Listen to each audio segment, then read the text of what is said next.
Hey, are you interested in learning? Check out our videos. Want more knowledge content? Make sure you've subscribed to our channel. Hello friends, welcome back.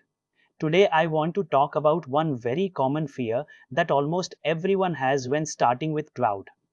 AWS says free tier, but will it charge money or not? One wrong click and money will be gone, right? This single doubt stops many people from even opening the AWS console.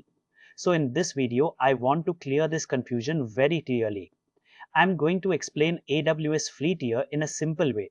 If you just created an AWS account or if you are still scared to open the console, this video is exactly for you.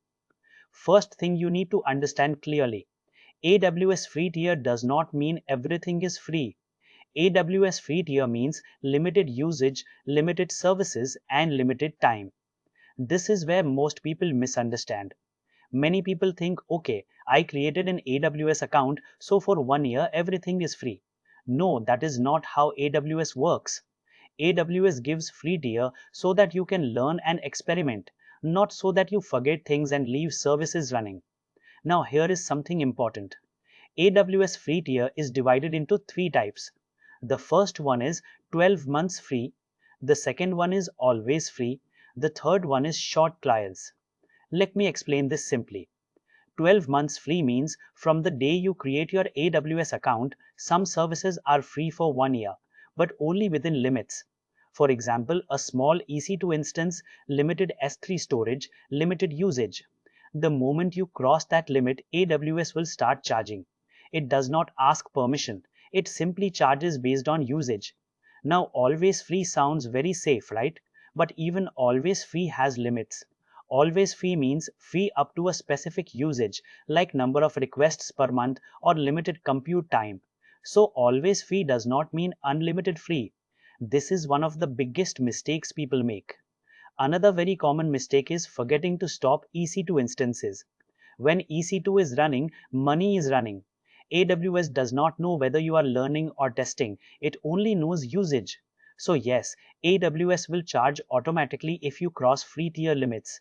But AWS is not hiding anything. All billing details are clearly visible in the billing dashboard. The real problem is many people never open the billing section. My simple advice is very simple. After creating any service, stop it when you are done.